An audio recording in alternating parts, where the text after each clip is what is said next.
రాజమౌళి గారు, a very hearty welcome to you.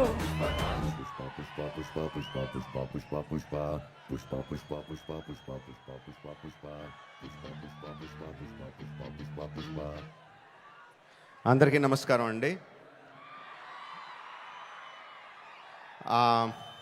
Pushpa 1 pre release అప్పుడు ఇదే స్టేజ్ మీద నుంచొని బన్నీతో అన్న, బన్నీ నార్త్ ఇండియాను వదలొద్దు, అక్కడ ఫ్యాన్స్ నీకోసం చచ్చిపోతున్నారు, ప్రమోట్ చేయ అక్కడ సినిమాని అని చెప్పి. 3 years అయిందా, ఇప్పుడు 2 years అయిందా, ఎన్ని సంవత్సరాలు అయిపోయిందా? 3 years సుక్కు. సో 3 years తర్వాత పుష్ప 2కి బన్నీతో చెప్పాల్సింది ఏంటంటే, ఈ సినిమాకి ఎటువంటి ప్రమోషన్ అవసరం లేదని. నాట్ నీడెడ్, బికాజ్ మొత్తం ఇండియా మొత్తం ఆర్ ప్రపంచంలో ఇండియన్స్ ఎక్కడ ఉన్నారో అందరూ కూడా ఆల్రెడీ టికెట్లు కూడా కొనేసుకుని ఉంటారని అర్థమైపోతుంది.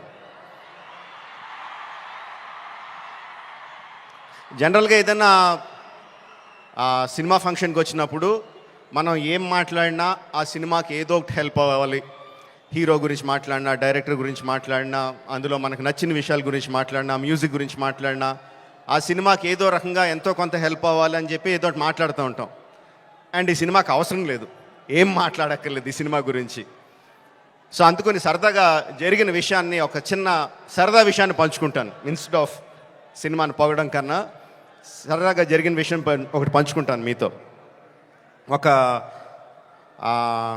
2-3 months బ్యాక్ అనుకుంటాను, ఆర్ఎఫ్సిలో పుష్ప షూటింగ్ జరుగుతూ ఉంటే నాకు కూడా చిన్న పని ఉండి అటు పక్క వెళ్తే షూటింగ్ స్పాట్కి వెళ్ళా. బన్నీ, సుక్కు ఇద్దరు ఉన్నారు అక్కడ. కొంతసేపు పిచ్చామాటి మాట్లాడిన తర్వాత సుక్కు, సార్ సినిమాలో ఒక సీన్ చూస్తారా అని అడిగాడు. ఎందుకు చూడండి సుక్కు, చూస్తానన్నా. సో ఎడిటర్ని పిలిచి సుక్కు ఏదో ఆ సీన్ ఈ సీన్ కొంచెం కరెక్షన్ చేసి ఏదో చూపించు అని చెప్పాడు. ఆ ఎడిటర్ ఏదో దాన్ని కొంచెం కరెక్షన్స్ చేస్తున్నాడు. ఈ లోపల బన్నీ, సుక్కు ఇద్దరు నాతో డిస్కషన్ అండి. బన్నీ, సుక్కు అంటాడు, ఎవరన్నా సీన్ చూసి సినిమా చూస్తావా అంటే నేను చూడండి అంటాను, ఆ తర్వాత వాళ్ళతో ఏం చెప్పాలో నాకు తెలియదు అంటాడు. బన్నీ అంటాడు, అవును కూడా, నేను కూడా అస్సలు చూడను, ఎవరన్నా చూపిస్తే వాళ్ళతో ఎలా మాట్లాడాలో తెలీదు, ఫేస్లో నా మొహంలో ఎక్స్ప్రెషన్ తెలిసిపోద్దా అంటాడు. వీళ్ళిద్దరూ నా ఎదురుగుండా నాకు సీన్ చూపిస్తా, నా ఫీలింగ్స్ అన్నీ వాళ్ళిద్దరూ మాట్లాడుతుంటే దానికి నేను ఎలా రియాక్ట్ అవ్వాలో అర్థం కావట్లేదు. ఈ 10 minutes పాటు జరిగింది వీళ్ళిద్దరు డిస్కషన్. ఆ 10 minutes తర్వాత సుక్కు నాకు సీన్ చూపించాడండి. Introduction scene of Pushparaj. ఆ సీన్లో సుక్కు హార్ట్ అటాక్ తెచ్చుకోకు, ఆ సీన్లో ఏం జరుగుతుందో చెప్పట్లా, ఆ సీన్ ఎంత బాగుందో చెప్తున్నాను అంతే. ఆ సీన్ చూసిన తర్వాత నేను అన్నది ఒకటే ఒక మాట, ఈ సీన్కి దేవి ఎంత మ్యూజిక్ ఇవ్వగలిగితే అంత, ఎంత స్కోప్ కావాలంటే అంత, ఏ రేంజ్కి తీసుకెళ్లాలంటే ఆ రేంజ్, అంత ఎక్సలెంట్ సీన్ చూపించాడు సుక్కు. అండ్ బన్నీ ఎరగొచ్చాడు. అది నేను జస్ట్ ఇంట్రడక్షన్ పోర్షన్ ఒకటే చూశాను. ఇంకా సినిమా మొత్తం దాని తర్వాత ఎలా ఉంటుందో ఆబ్వియస్గా అర్థమైపోయింది.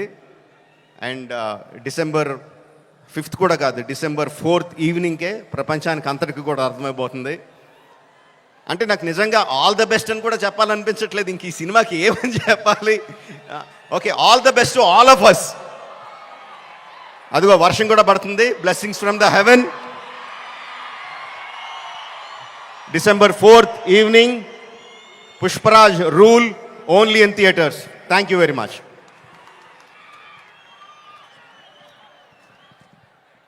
Thank you so much. Rajamouli గారిని వేదిక మీదే ఉండవలసిందిగా రిక్వెస్ట్ చేస్తూ ఉన్నాము. అండ్ ప్రొడ్యూసర్స్, మన మైత్రి మూవీ మేక్